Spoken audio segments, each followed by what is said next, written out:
Hey, OURChurch, welcome to our summer collection on the book of Esther. I hope you've been enjoying these short sermons that we have done for you. Hey, we get it. I mean, life is busy. It's the summer. And so we wanted to create for those that are not able to be with us in the building at OURChurch, a way to be apart. And so that's what this is created for. So I hope you've been enjoying those. Today, we're looking at Esther chapter 9. There's two translations that you can look at in Esther chapter 9. One is in the NLT and one is in the Message. I'm going to read to you today, or rather just give you a phrase today that is out of the Message version in Esther chapter 9. And this was after all the things that had happened and have transpired, and Esther is now in charge, basically. And the people of that time thought that they were going to overtake the Jews. And in the Message version, in Esther chapter 9, it said, but the tables were turned. I took that phrase and I've been thinking about the tables were turned. You ever had a tables were turned moment in your life? You had a moment where the momentum shifted, something crazy transformed, where quite the opposite took place? Let me tell you a story. I'm standing on a football field out here at Star Center, and to take you all the way back to 2002, when it was a Friday night. It was in the fall, and I was the captain of the football team. I played safety, and we were in division rivalries. We were playing a team across town. So if you didn't win any other game, you wanted to win this one. And it was the fourth quarter. There were 2 minutes left. We didn't have the ball. We were down by 6, and we didn't know what to do. And I can remember going over to our guys and I'm saying, hey, come on, let's keep our head up. We're in this. We're going to do this. This is going to be okay. We're in this together. We're going to get through this. Something's going to happen. Something's going to change.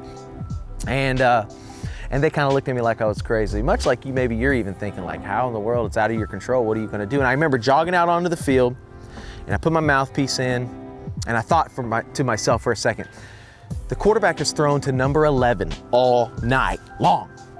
I have a feeling he's going to try to trick us. It'd be easy just to run the ball 3 times, punt, but I got a feeling. And when he does, this is what I'm going to do. I'm going to run over. I'm going to hip check the wide receiver.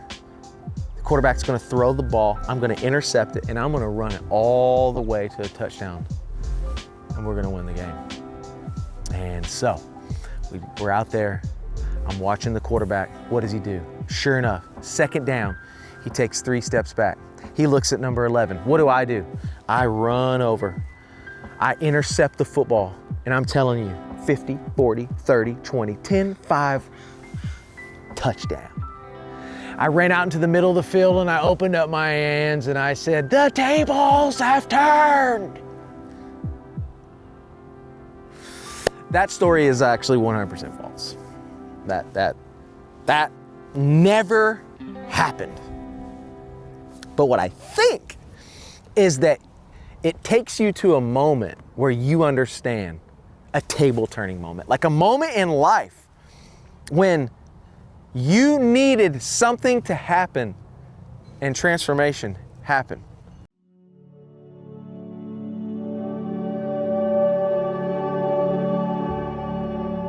When you think about Esther, okay, when you think about Esther's life, Esther, she had every reason to quit, to give up, to throw in the towel, but she didn't. I mean, think about it. She lived in exile. She was raped. She was an orphan. She went against persecution. I mean, maybe none of those circumstances you can relate to, but man, we all understand trouble, hardships, financial pressure, relational issues, things that we're facing in our marriage and our dreams and our jobs and our lives, like things that we're experiencing. And just like Esther and just like you today, like you have a reason to live. You have a reason to keep going. You have a reason to not throw in the towel. Why? Because there's a table turning moment that can happen just for you. Like God can do something great in your life. Psalm says, the steps of a righteous person are ordered by the Lord. that the steps of a good person, the steps of a Jesus person are ordered. They're ordained. Now think about that. Then there's two options here. Are the steps of a righteous person, are they ordered by you or are they ordered by him? And if they're ordered by him, then our job is to what? Is to trust and then to just keep stepping. To just keep stepping. The enemy has no new tricks. The enemy from the very beginning has been trying to trick you with the same plan, and that's to give up and to quit and to throw in the towel. And just like Esther and just like you, we have reasons that we could do that. But our responsibility as Jesus people is to trust that our steps have been ordered and to just keep stepping. What do you mean? Well, I mean that God has a strategy, that God has a tempo, that God has a higher elevation, that God has a purpose, and that God is our strength. Strategy, that He has a strategy in what He's doing with your life. That God has a timing and a tempo of how He is doing that. And our responsibility is to trust His timing and trust His pace and to trust His tempo. That He has a higher elevation, that He can see the aerial view of your life. And although you're in it right now and you feel like there's no way out, that God sees the full thing, the front to back, the full cover. That He has a plan for you, that He has a purpose for your life. And because of those S-T-E-P, did you get it? Did you follow along? Because of the steps, then we have strength. The strength that we need. The strategy, the tempo, the elevation, and the purpose gives us strength. That our strength does not come by man, that our strength does not come by our own good deeds, that our strength comes from the Lord.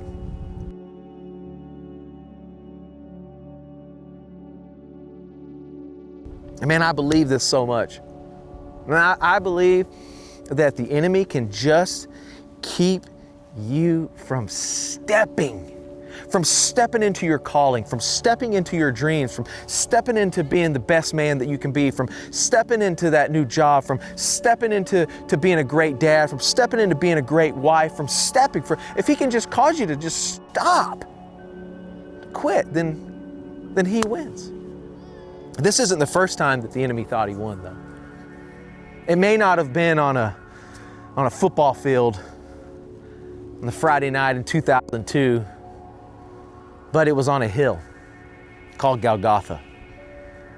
The enemy thought he won that night too. The whole crowd was chanting, "Crucify him, crucify him, crucify him."